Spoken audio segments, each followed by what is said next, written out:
Today I'm meeting with Joe Griffin of TrueNorth Wealth, and if I understand, you're the CEO who's been with them about 10 years. Mm-hmm. TrueNorth Wealth itself has about just under $1 billion under management. Yes. And today, so I'm really happy to be speaking with Joe because for those of you that have a substantial amount of wealth that could be in play or potentially in play in a divorce, it's nice to talk to someone who's got clients in that area, who's been servicing clients in that area for a good period of time. Right. So before we begin, as I explained to you before we went on camera, would you please give us your contact information for those that would like to get in contact with you and with TrueNorth Wealth in the future? Sure. If anybody would like to meet with a financial advisor and go through their situation, it's TrueNorthWealth.com. And then you can find all of our contact information, or just fill out the form, and we can get in touch that way. But TrueNorthWealth.com, yes. TrueNorth Wealth, no dashes or spaces or anything like that. Just Nope. TrueNorthWealth.com. You got it. All right. Now, one of the things that before we went on camera, Joe said that he likes to just kind of spring it on me as to what we're going to do, which is fine with me. Mm-hmm. I don't know what he's going to say. We haven't talked about or scripted what's going to happen. And I do know that he says he's got some interesting thoughts, and I'm sure you do. And so go ahead. The floor is yours. And I may interrupt from time to time and ask a few questions, but basically Joe's going to tell you what's on his mind and about the things he's seen that people go through in a divorce situation, some of the wealth management ideas to adopt, maybe some of the mistakes to avoid. Yeah. And a quick point on that is I've recently been through a divorce myself. I started the process in 2018. Divorce is really hard, certainly the heaviest, hardest thing I've gone through. And just being vulnerable, just being raw, I have some thoughts I want to share. And honestly, a lot of my main primary thoughts are just centered around not the financial side, but just the emotional side. When you think about a divorce, I mean, it is I've never talked to anybody that wouldn't agree that there's an element of it's a brutal process. And the first thing that I want to say just regarding this topic is, especially if you have kids, it's really a time when emotions are high, and it can be a big deal. And most of the time, the kids are kind of used as pawns, right, to try to get back and be a little bit vengeful. And the first piece of advice I would have for anybody is remembering that your kids are a part of this, and this is not something they asked for. Almost never is any of their responsibility what's happened in the marriage or why it's failed. And so I really want to just urge everyone that's going through this process to remember that it's really best for the kids that everyone tries to be mature. And that is extremely rare. And I will say I know enough people that have gone through this process to say that is rare. I have a very unique relationship with my ex, and both of us have tried to approach this topic and try to be very responsible, even though each side has hurt feelings and high levels of emotion regarding the topic. But we don't have to follow the custody calendar. Every month we adjust the schedule for the kids just based on what's going on with each of our lives. Based on what's going on with what's best for the kids to attend, what's best for the kids maybe not to attend. We juggle that all individually, month by month, year by year. And my first bit of advice is, a lot of times it takes a level of selflessness from each side of us to try to accommodate the other. And if you haven't been through the process, you'll soon come to find that adjusting with schedules, it doesn't matter if it's with dating, it doesn't matter if it's just day-to-day things or holidays, all of that is very difficult for someone that's divorced. And if you can make that investment into trying to co-parent in a very responsible way with your ex, your life will be very different. Now, I'll say this because it's the raw truth. Most of the time, you're lucky if there's really one adult in this relationship by the time you get to a divorce. it's very rare that both people can get to an amicable place where they can just responsibly work through things. Would you agree with that? I would. I would also say that it took me years before I realized that oftentimes it's rare for two people that aren't dysfunctional to divorce. There's usually either two dysfunctional people. They can be grossly dysfunctional or just mildly dysfunctional, and there's usually somebody that's just too hard to live with. And sometimes two broken people find each other and they just create a bigger mess. Yeah. So that took me a long time to figure out. And I think that's only honest to say. And so overall, what I'm saying is it's going to be hard. It's never going to be easy to try to make adjustments and to have some sort of a responsible relationship with your ex. I think in almost every case it is going to be very difficult. But I can't go on with this video without starting with that, to implore anybody going through a divorce to be working very hard, trying to have a responsible relationship with your ex. And I promise you that if you can get there, or at least move the needle in some way, that you and your ex and your kids are going to have a very different experience. So find ways that you can give. It sometimes, or most of the time, won't even be matched. It might just be you giving, you being kind when someone is being rude or disrespectful or emotional. Being flexible and being reasonable when they're being anything but. Which is going to most likely be the case. And I would just implore anybody going through that to try to get there. And certainly with time, it should get a little bit better. Nothing stings more than the original 12 to 18 months after a divorce. Emotions are high and it's very hard. But try to get to a place where you can have a healthy relationship, and that would be the biggest investment into the quality of life, a quality of life for you and your family that would be extremely valuable over time. So I just wanted to start with that. I know Yeah, it's and kind I of a didn't little know off you'd topic. open with that, but I actually have no problem with this at all, because one thing I did tell you, and you can confirm this, right? I have a very low opinion of divorce attorneys. And oftentimes they're not really helping the situation. There are many attorneys that are really trying to fuel the fire because it makes it more expensive and drawn out. Not every attorney is like that, of course, but you have to be guarded, because not every attorney really has the interested party's best interest at heart. It's just the reality. And it just occurred to me, I've never met you before. I was not his attorney. Right, So correct. I've never met him before, so it's not like this is some kind of Valentine he's making to me or something like that.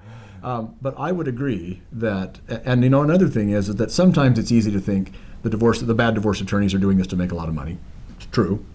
Also, like a lot of high-powered positions like doctor and lawyer and CEO and stuff like that, there's a lot of narcissism and things like that. So there's oftentimes when the attorneys will just stir things up because they don't want to let the other guy win, and they want to make sure that they're on top and that sort of thing. So they can get personally vested in the dispute between the parties, just saying it's like, nobody proves me wrong, nobody gets one over on me, and that's a really toxic sort of thing when you've got people that want to make a lot of money off of disputes and then continue to exacerbate the dispute because they're out to win at all costs in some cases. Right, and so for most of your viewers that are just trying to navigate that process, that's something that they just need to be cognizant about, because you might have to invite your attorney to check their ego and to tell them to back off of a certain topic.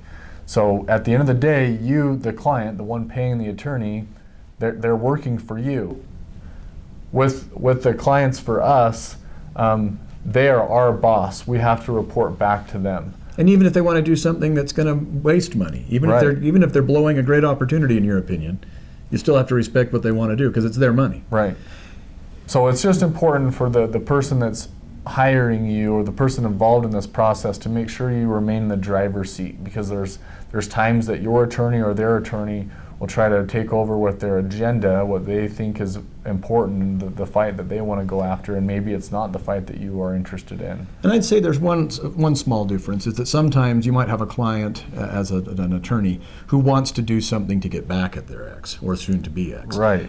and in that situation, I and any attorney who's doing the job right will have to tell the client, no, I will not do that. It's dishonest, it's illegal, it's unethical, or something like that. I guess you could have a similar situation where somebody wants you to bend rules or not report this or something like that. But unless that's the case, the lawyer takes his or her directions from the client. There have been many times when I'm a big advocate of joint custody whenever you got two fit parents. Sure. And sometimes I'll get a client who runs out of money or just runs out of willpower, and they'll even be honest with themselves and with me, and they'll say, I know that it's not fair. I know that I could get joint custody. I know that it would be best for the kids, but my ex is making it too hard on the kids and making it too hard on me. I'm running out of money. I'll take something a little bit less. And it's like, oh, but it's kind of a black, no trade back. What are you going to say? I get it.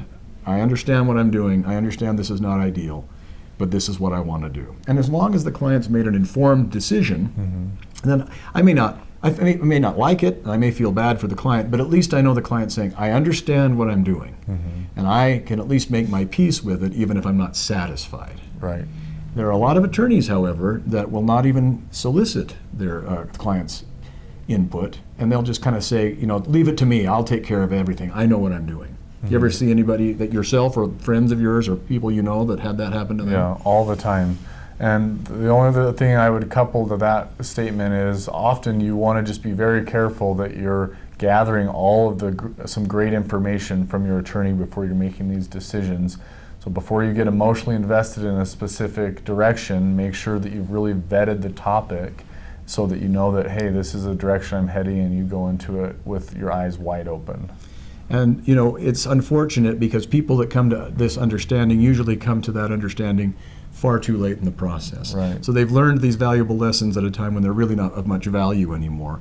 Kind of like when they say, what is it, that good judgment is a result of bad judgment is the result of experience, or you get experience through bad judgment. So it's good if you can take to heart what Joe has said. It's easier said than done, but let's just air out a couple other things. Your attorney is not necessarily competent just because the person has a license. Right. I think what you'd probably agree with is don't talk to one or two attorneys. Like talk to 5 or 6 or 7 if you can before you pick the one that you get. Yeah. It's probably a terrible idea to go by what a friend recommends. I'm surprised at the number of times people have recommended a mechanic or a real estate agent or even a financial planner to me based upon I think this person's great, only for me to discover this person's horrible. And not just my opinion. It's like, wow, this guy's dumb, this guy's dishonest, whatever the situation Poor is. Google reviews, things like that. Oh yeah, well, anybody who believes online reviews deserves to be fooled. Okay, so yeah, but make sure that you've done your homework and picked somebody that is skilled and somebody that understands you and is willing to work with you effectively. Yep. And I think a lot of people they don't want to think any more about this than they have to, so it's like pick the first lawyer that's willing to take their call and who tells them what they want to hear. Okay, so pick your lawyer well. Understand that in my opinion, most divorce lawyers are not particularly competent and not particularly interested in doing good work for the clients, not particularly interested in hearing what the clients have to say and what they desire. Would you disagree with that? Mm-hmm. All right. And the other thing is that the whole legal system is actually, for those of us that have studied it and know a little bit, it's pretty well designed.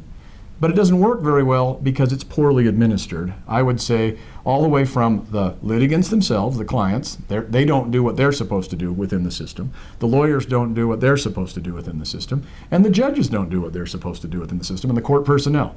Now, I'm not saying everybody does everything wrong. But if the litigants would be fair and honest, we'd have a better system. If the lawyers were fair and honest, we'd have a better system. And if the judges would do their jobs and follow the laws and give us a little more predictability as to what we can expect, instead of kind of feeling like the black robe confers upon them the ability to dictate everything to people, we'd have a better system that people would trust.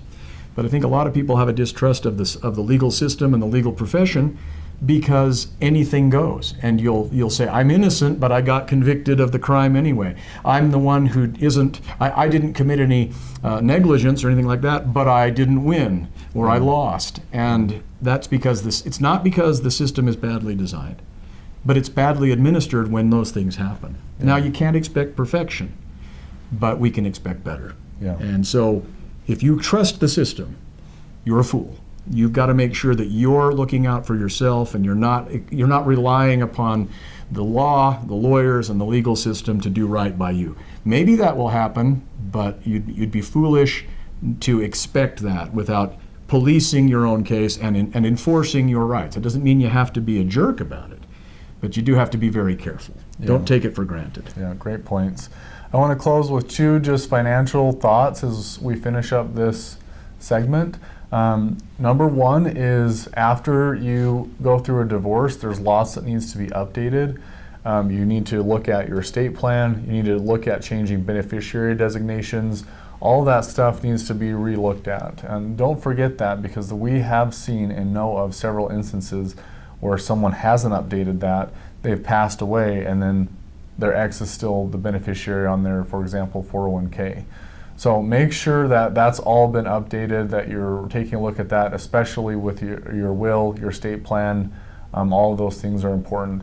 The last one is an invitation to say, getting divorced is expensive. The process, and then usually or often, life is more expensive by the time you finish with alimony or child support, or having to take on the living expenses. For example, that you're no longer sharing between the two of you under the same roof, exactly. Same car, same utilities, and things like that. Life just tends to be drastically more expensive for obvious reasons and some reasons that aren't obvious. But my invitation is this: regardless of how things go, regardless of your age, you still have to individually start thinking about your own retirement plan.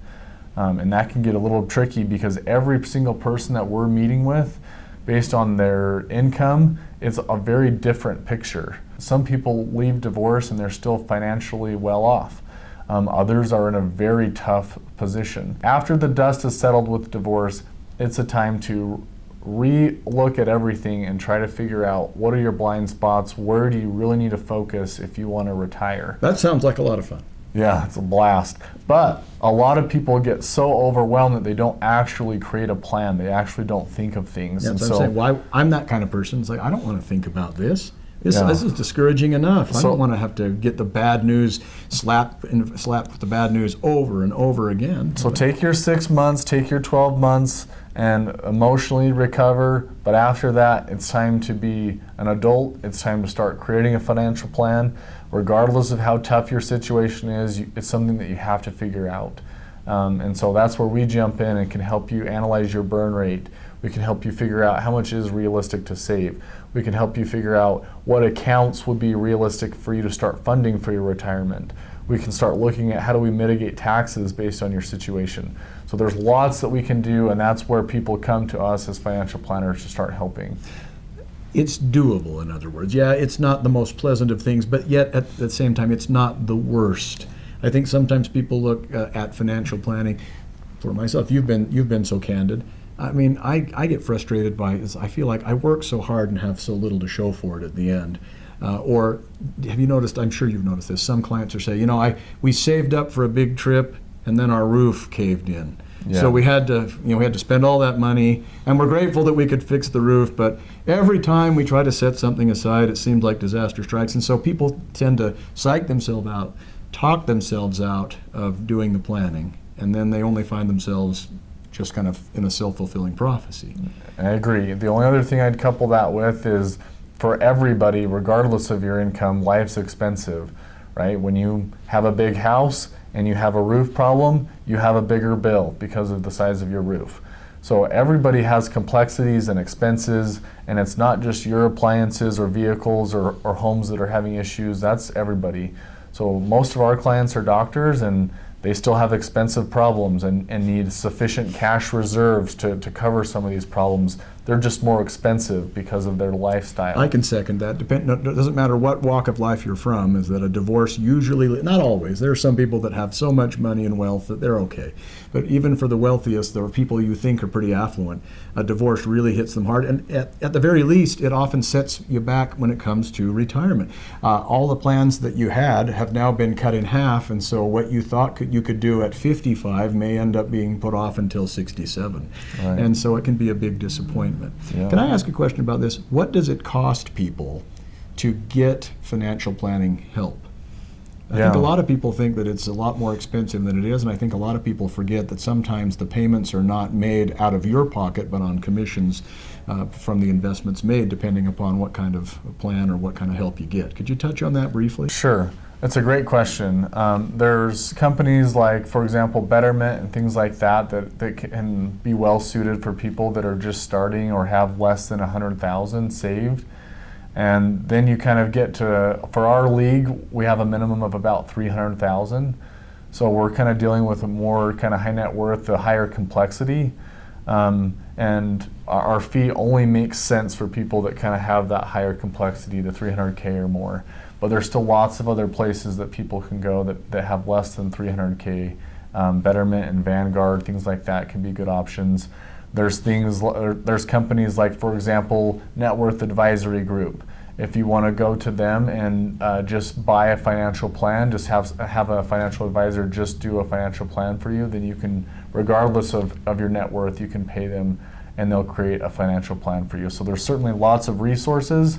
For 300K and above, we're a great resource here at TrueNorth Wealth, and for anybody below 300K, there's still lots of other resources, and often Google can be a good advocate or help for you to pair you up with someone great in your area. The point being that no matter where you are wealth-wise, your divorce has set you back, and you need to be more responsible. Even if you've been pretty good, you need to be even more responsible going forward because you've got some ground to make up. But the good news is that with some effort and a little bit of sacrifice, you can still live a happy, comfortable life and gain some ground back. Right, yep.